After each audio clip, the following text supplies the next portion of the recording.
Okay, thank you. Next question, question 1257, Assembly Member Shawcross, future-proof taxi and private hire services in London. Thank you.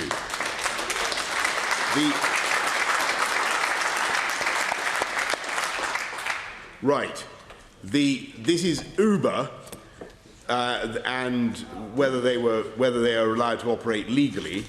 TfL, in common with, decided that in common with everybody else who applies for a licence to apply for hire in London, that there was nothing they could see initially that was wrong with the Uber application. They then sought legal advice in, I think, at the beginning of last year,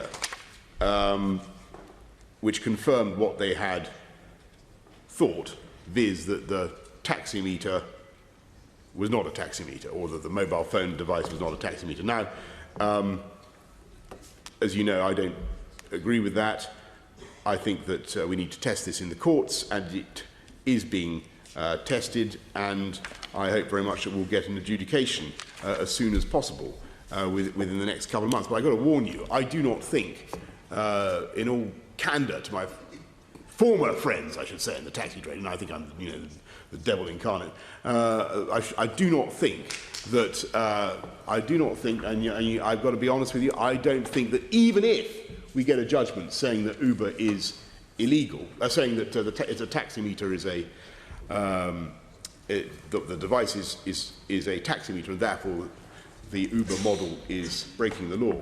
I'm afraid that Uber will simply come back and change the model, change the offer, and you will have a situation in which the taximeter is effectively being held in the hands of the passenger, for instance. There's no reason, as far as I can see, why the technology shouldn't allow for that. And at any rate, there will be an endless series of technical innovations.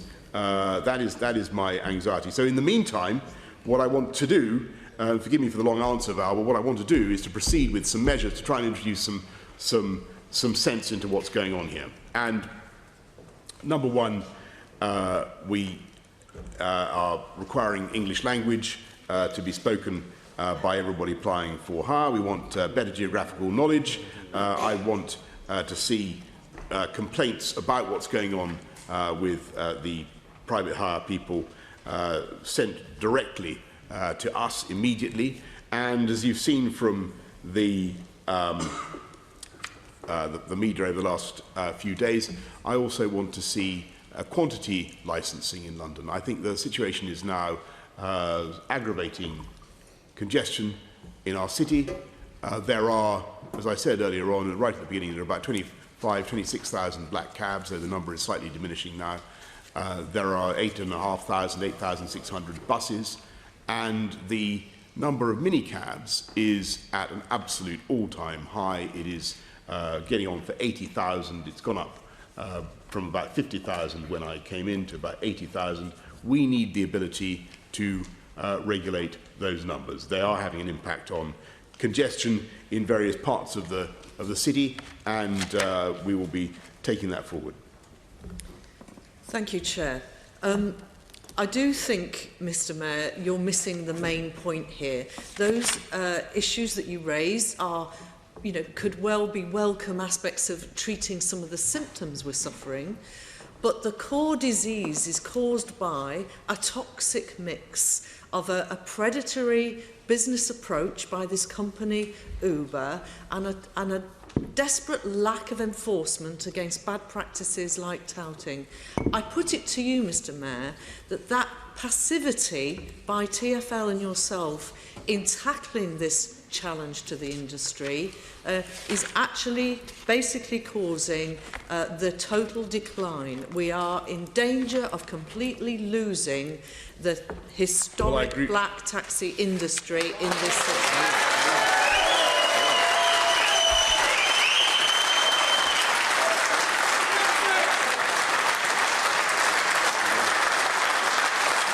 Well, I have to say,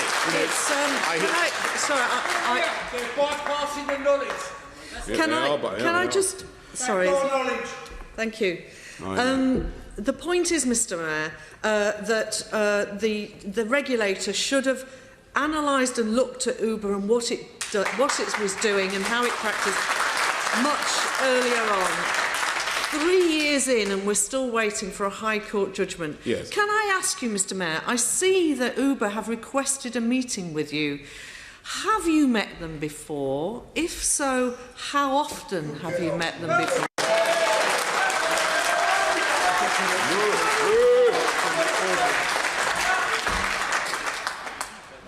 Just a moment, Mr Mayor. Can I just say to supporters of this item, you're using up Val Shawcross's time.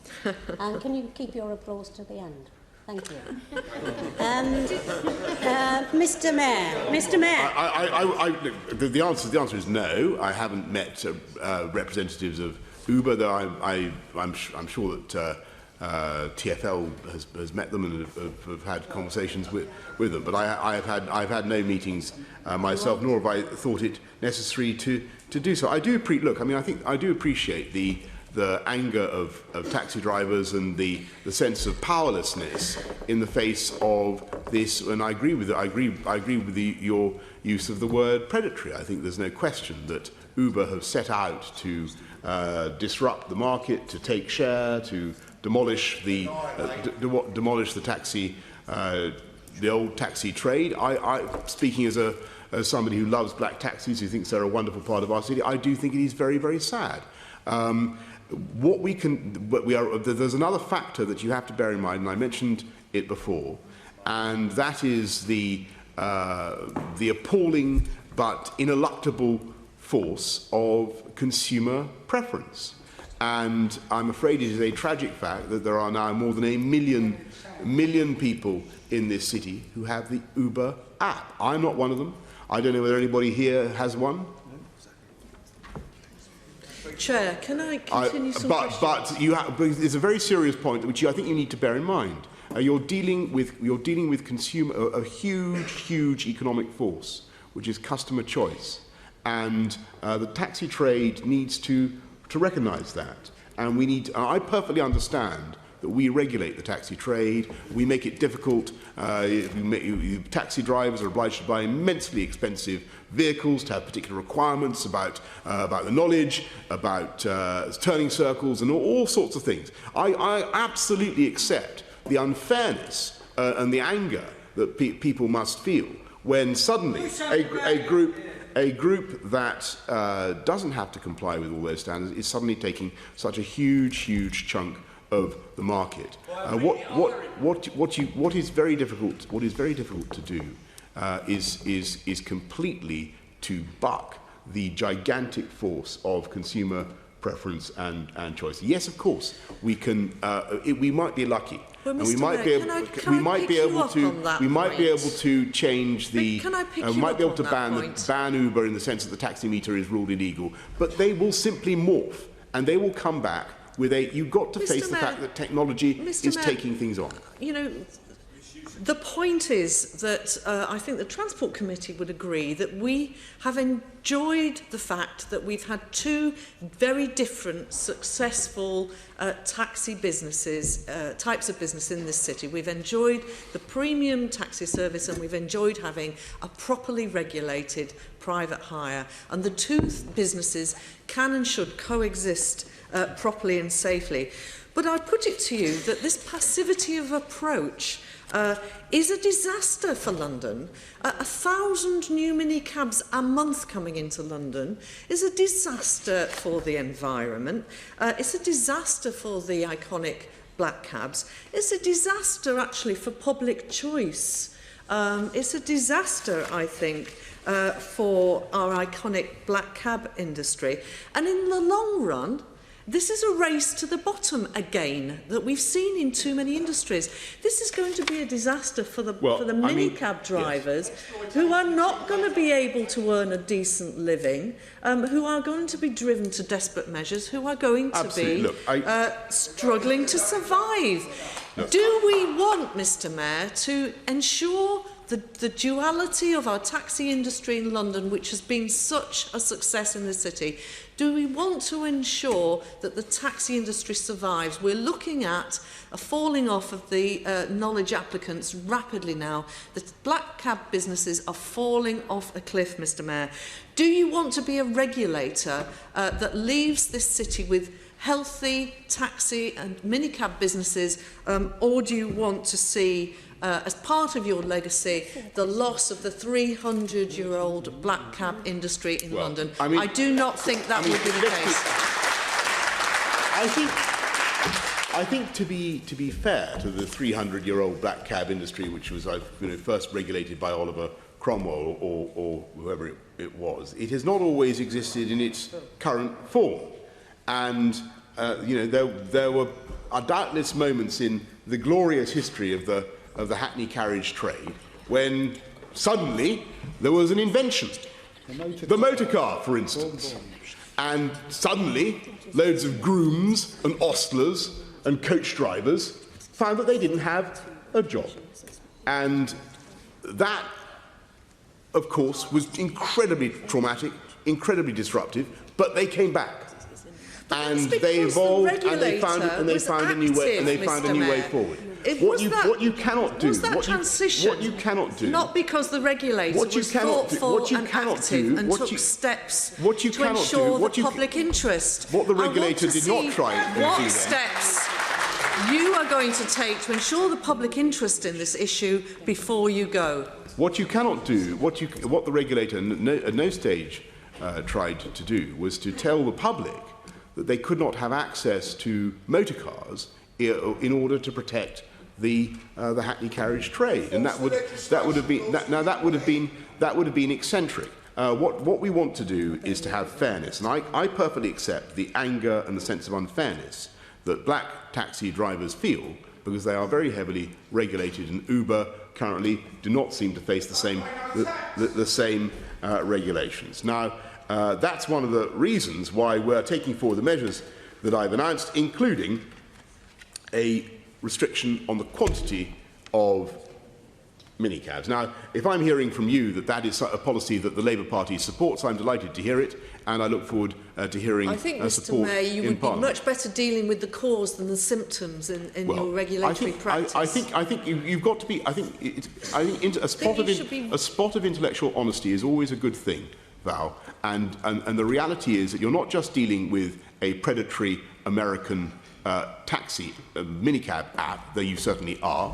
And I said before, I don't like their attitude. I don't like the way they set out to disrupt life in this city. And that's one. But you've also got to face the desire of millions of people in London to travel more cheaply and that is why there are more than 1 million people who currently have the app. You have to face the fact that we are dealing with market forces as well. Chair, I think I've run out of time. And by the way,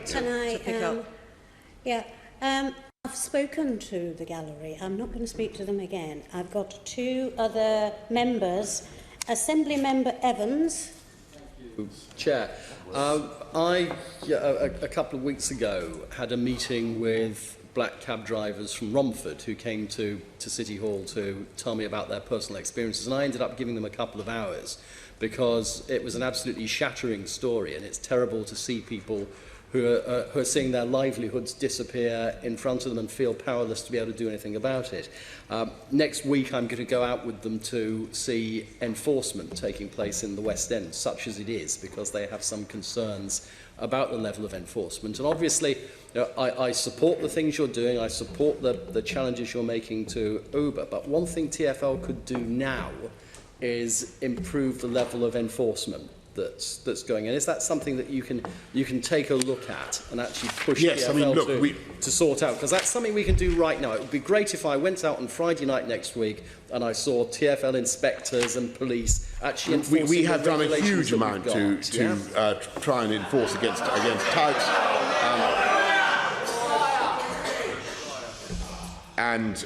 All I can say is that I perfectly understand the anger of taxi drivers. And I have seen the everywhere I go, I see yellow lights on, and I know that the business is dying. I can see it, and it grieves me. But it is very difficult to fight a huge change in consumer preference, and I must be very honest with you about that. You're dealing with a massive force, which is people's desire to travel more cheaply with the use of an app which they now have. I'm not disagreeing with you on that, but I think that there does need to be an element of a level playing field, and I think that we also actually need to see the existing regulations enforced, not least actually. Not least to protect Londoners who are actually using these services and who may be attacked or robbed or even raped in illegal cabs. Well, I hear what you say, though I think most fair-minded people would say that is not a risk that's confined to minicabs. I would also stress that we are desperate to help and protect the black cab trade, and I understand the anger of these drivers, but the reality is that as I say, we are facing a very powerful force, which is stronger even than some app backed by Goldman Sachs or whatever, and that is the desire of consumers to use a very convenient app. That is. Yes, they are. It's called the free market.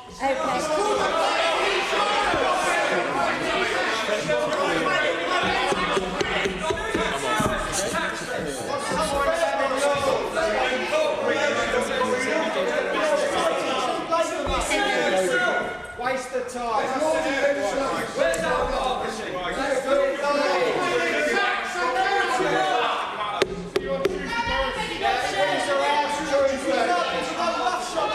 Biggest taxi demo ever.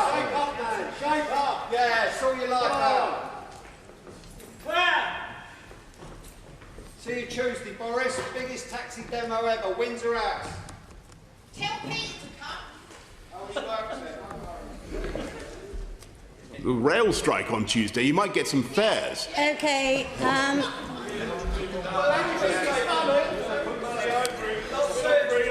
Okay, now I'm taking it that everybody else staying in this chamber is going to be quiet, otherwise I'll have the chamber emptied. Assembly Member Pigeon. You mentioned earlier that there were measures that you're bringing in, many of which may well be welcome, but I recommend the measures in our cross-party future-proof report and hope you will adopt all of our recommendations. But I want to focus on passenger safety, which is absolutely paramount. But I've had it reported to me that there are drivers in London working for this Uber app who are licensed elsewhere. They're licensed in Birmingham and Manchester. They're not licensed by Transport for London. They don't have the rounder, but they're working in our city on that app. And clearly passenger safety must be at risk here. If we've got people that we haven't vetted, that may not even be properly insured. What are you doing to deal with this problem? And the many other problems. We've got people, they're virtually ranking all around Heathrow and Gatwick. You have prosecuted them for a driver who worked without insurance whilst carrying passengers. That should have been a signal to revoke their licence. What are you doing to investigate this and suspend or revoke Uber's licence? Because they are not just pushing the boundaries of the legislation, they are breaking it. And I think you need to take some action, we could suspend Uber's licence. We could suspend Uber's licence or revoke Uber's licence today. They'd be back. They'd go to a magistrate. They'd be back on the roads. They'd be back in the roads tomorrow. It would make no difference whatever. You need to show that you mean business as a regulator. You can't keep letting them get away with it. There are all these issues. A driver without insurance is very, very serious indeed. There are many other cases. The one I gave you, people who aren't licensed by TfL working in this city, carrying our people around. It's absolute danger. What are you doing? It's on your watch, Mr. Mayor. What are you doing to look at this licence and suspend or revoke it? That's it. we don't currently think that there are sufficient grounds to revoke the licence. I'm sorry to say that that's the advice that I've been given, though I would like to do it. That's the advice I've been given, and I'm further assured that if we were to do it, that they would readily overturn that revocation in the courts overnight. They must just be laughing at you, quite frankly, Mr Mayor, because you haven't got the guts to enforce the legislation. Enforce the legislation like you do with every other minicab firm, what you do with every other black taxi driver. Enforce the legislation. If they take you to court, so what? TfL should stand up to them.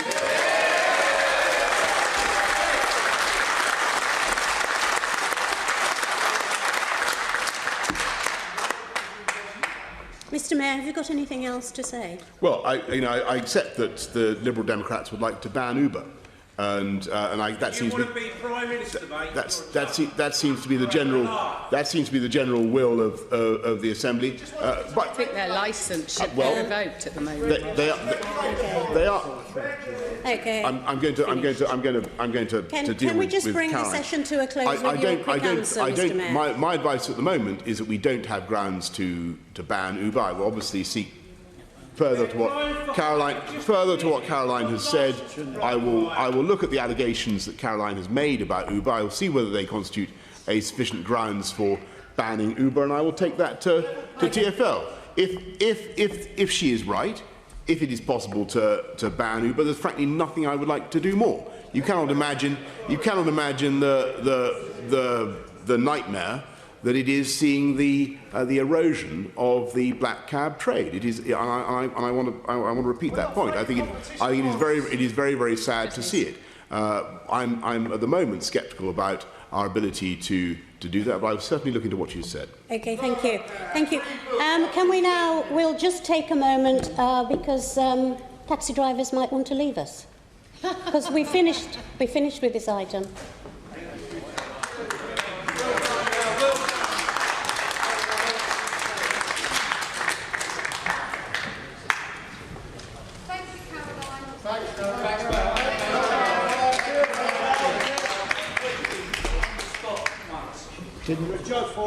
Didn't help them electorally, did it? They were the ones who carried Boris cards and gave